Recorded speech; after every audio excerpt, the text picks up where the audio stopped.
Oi, meu nome é Jerônimo, e aí, professor, tudo bem com o senhor? E aí, turma, beleza? Espero que todo mundo aí esteja bem, né? Tudo bem? Então, vamos lá. Agora, eu acho que é minha vez de falar, acho que as meninas já falaram, mas se não for também, paciência, eu vou falar agora porque já deram play no vídeo, né? Dudu, por favor, não ria, não faça gracinha nenhuma. Fernanda, por favor, também não faça nada, não grave, que você gosta de botar nos stories do Instagram. Mas eu acho que as meninas já devem ter falado de Ebenezer Howard, né? Esse criador, digamos assim, esse futurista sobre as cidades jardins e de como ele acreditava nas cidades utópicas, né, nessas cidades perfeitas. Então, antes de começar antes de começar a falar pra vocês o que eu penso um pouco sobre isso, eu vou deixar pra vocês um filme chamado Zootopia, que é um filme da Disney, que tem essa mesma ideia de cidades perfeitas. A Zootopia é uma cidade perfeita em que existem animais racionais que vive em perfeita harmonia, no caso a gente não, mas que é bem interessante e vale a pena assistir. É um filme bem legalzinho e que eu super indico pra vocês. Mas falando agora sobre a cidade jardins, né? Cidades jardins, eu peço desculpas ao professor se estiver falando alguma coisa errada e que ele me corrija se eu estiver falando errado. Porque é como se fosse uma análise crítica do que eu acho, do pouco que eu sei sobre. Vamos tentar falar. Eu defini digamos, cidade jardins em alguns tópicos em que a cidade de jardins se apresenta ser, em que eu vou mostrar pra vocês um ponto de vista meu, certo? Então, vamos lá. Primeiro tópico. As meninas já devem ter falado, né, o conceito de cidade de jardins e tal, mas se não falaram, é porque na hora da apresentação a gente se engancha muito, a gente fica muito nervoso, né? Mas assim, cidade de jardim. A cidade, literalmente, é uma cidade, um conjunto, um aglomerado de pessoas, prédios, serviços em si.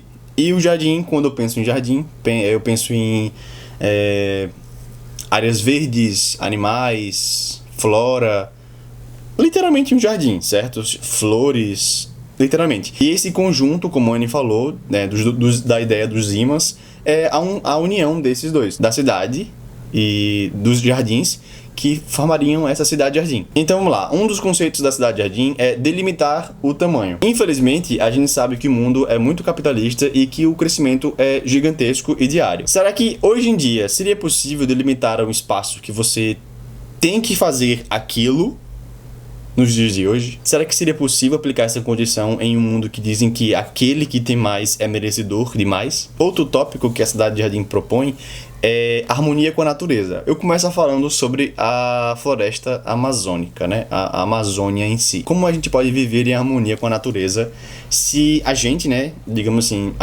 todo ser humano, não a respeita, tendo todos esses avanços, todas essas tragédias naturais que acontecem assim, provocadas pelo homem, não naturais que acontecem pela natureza, mas que a gente provoca. Como a gente pode viver em harmonia?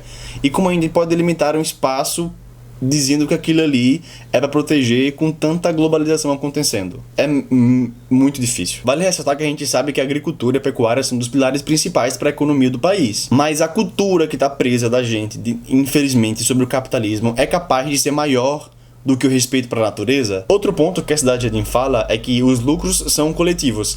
A ideia principal de lucros são coletivos, no meu ver, é que assim, todo bem proporcionado nessa cidade é revertido para a população.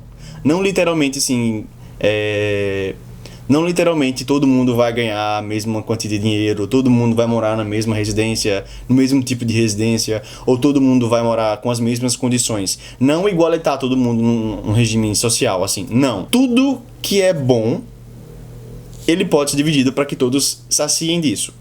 A mesma escola, por exemplo, seria assim uma ideia. A mesma educação, o mesmo tipo de saúde, o mesmo tipo de lazer seriam para todos. Não que literalmente o lucro, não literalmente o dinheiro, mas sim acesso a essas coisas que seriam, certo? Acho que é nesse pensamento que eles pensam assim. E hoje em dia não é o que acontece. Infelizmente existe toda a periferia, né? Todo o preconceito, as favelas, a discriminação com as pessoas. Outra coisa assim que pra época com certeza foi um pensamento muito grande, né? Porque começava a desenvolver mais as cidades, mas hoje em dia é um pensamento que é tipo um tanto quanto ingênuo, digamos assim, eu não sei, mas cidades planejadas. É uma ideia perfeita.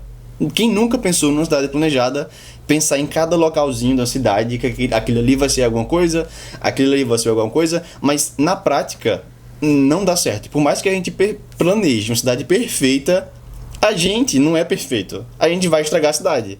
Ela por si só não ia fazer com que ela existisse e que mudasse a nossa cabeça. Daí eu pego um link para as unidades de vizinhança, que agora as meninas vão continuar, né, a falar, e eu falo com você já já. Não saio daí. É perfeito a cidade, porém para mim é utópico. Mas vamos lá, continue, meninas, daqui a pouco eu volto.